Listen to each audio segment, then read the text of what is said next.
Hello everyone, this is Rado and you're watching the PhoneArena iPad 2018 review. So, the tablet market may not be exactly flourishing these days, but the iPad keeps making a fortune for Apple, quarter after quarter and year after year. But the iPad has evolved. We now have an affordable iPad, an upper mid-range kind of iPad, and we now also have this, the new iPad Pro 11-inch and 12.9 inches, starting from $800.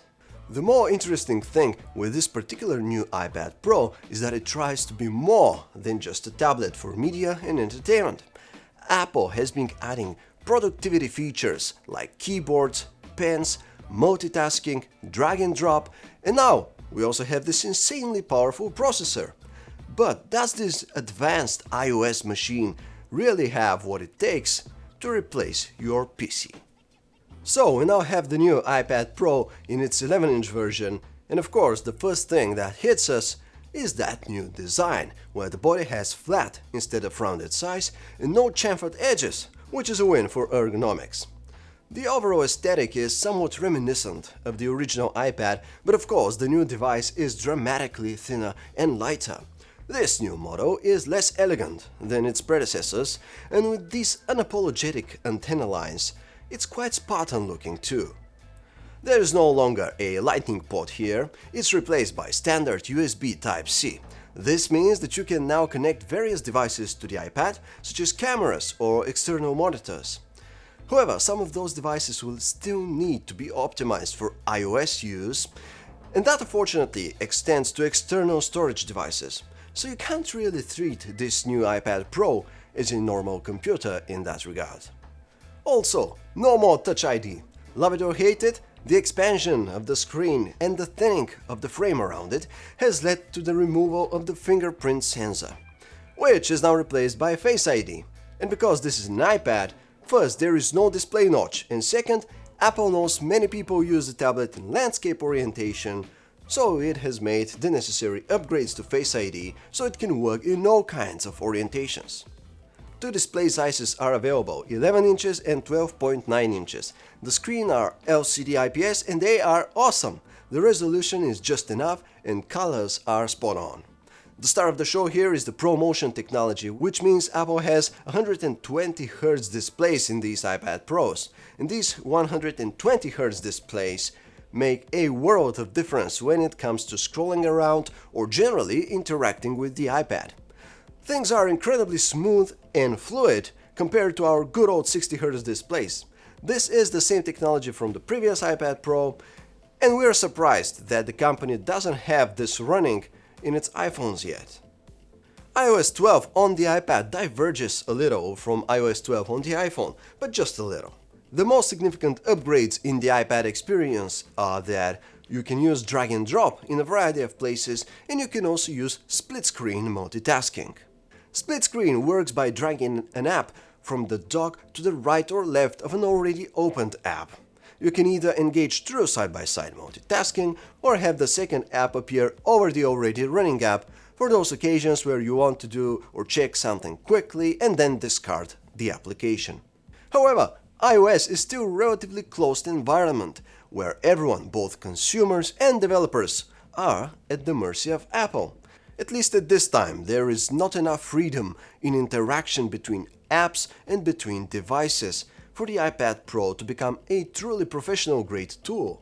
For now, it's stuck in this middle ground between a consumer media device and something that can do work for you, but while it's already a great media device, its potential as a professional equipment is yet to be fully realized.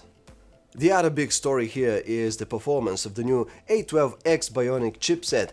This is a more powerful version of the A12 that's in the latest iPhones, and Apple really wants to convince you that this is not just a mobile-class chip.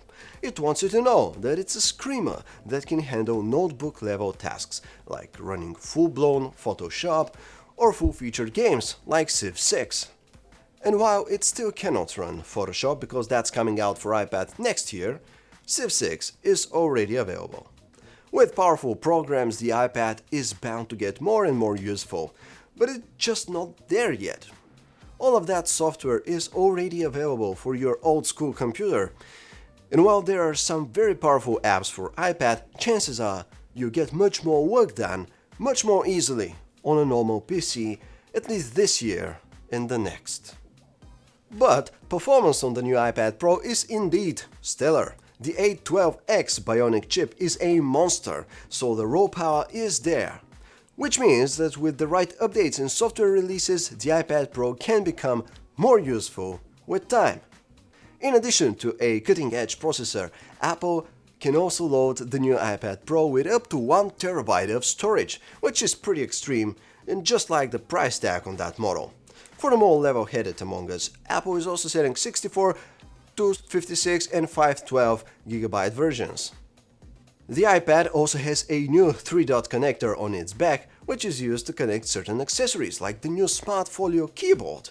The keyboard's design is considerably more intuitive than that of the previous model. It's more protective, but it doesn't seem to be a very good keyboard.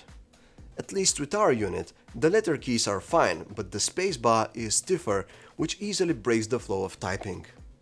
An ingenious new feature is the new Apple Pencil, which has a more ergonomic design and can be attached to the new iPad Pro through magnets. This action also engages wireless charging for the Pencil, which is a way more convenient solution than what we had with the previous generation of the Pencil. Even in 2018, you can't just pull out your tablet and take a picture. It's always an occasion, but the iPad Pro is nonetheless equipped for the job. There's the True Tone camera in the front and a 12-megapixel camera on the back. Smart HDR, the superb new feature from the iPhone camera, is available here, and while photos from the iPad Pro don't really wow us in some way, they are pretty solid. It'll get the job done. Video recording also works nice here. You can shoot video in up to 4K resolution at 60 frames per second, and it also looks great. We spotted some annoying things in the stock camera application. For example, it doesn't take advantage of the large display and it makes you scroll between the 5 or 6 camera modes that are available. Also, if you switch to portrait mode, the app automatically switches to the front camera and there is no longer a button to rotate to the rear camera. If you want to get back to the rear shooter, you need to switch to regular photo mode and then switch the cameras, which is quite unintuitive. Apple continues to promise up to 10 hours of battery life for a variety of activities, such as web browsing, video or music playback. In our custom battery test, the iPad Pro 11-inch managed to score the impressive 11 hours and 40 minutes. That's markedly better than the result of the iPad Pro 10.5-inch, which was 10 hours and 38 minutes. It's also way better than the result of the closest competitor, the Samsung Galaxy Tab S4, which scored 7 hours and 47 minutes. Late last year, Apple ran an ad where a kid using an iPad Pro replied with "What's a computer?" to a question from her neighbor asking, "What are you doing on your computer?" The ad seemed to stir the anger bucket somewhat at the time, as Apple dared to suggest that we're already living in that post-PC era that it's been talking about since introducing the first iPad. But of course, we all know this isn't true. The more pressing question these days is, what's a tablet?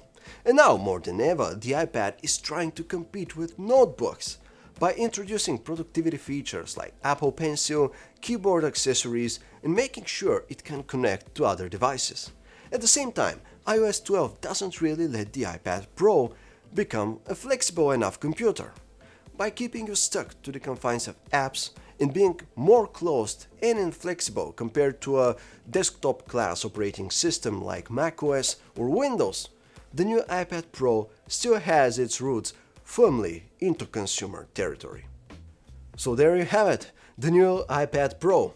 Not merely an entertainment device, and not really a workstation. Hey, thank you for watching this video. If you liked what you saw, now is the perfect time to like the video and also subscribe to our channel to get to more content like this. And if you tend to be that absolute mobile tech nerd, you know where to find us. PhoneArena.com is the place to get all your smartphone info. See you next time!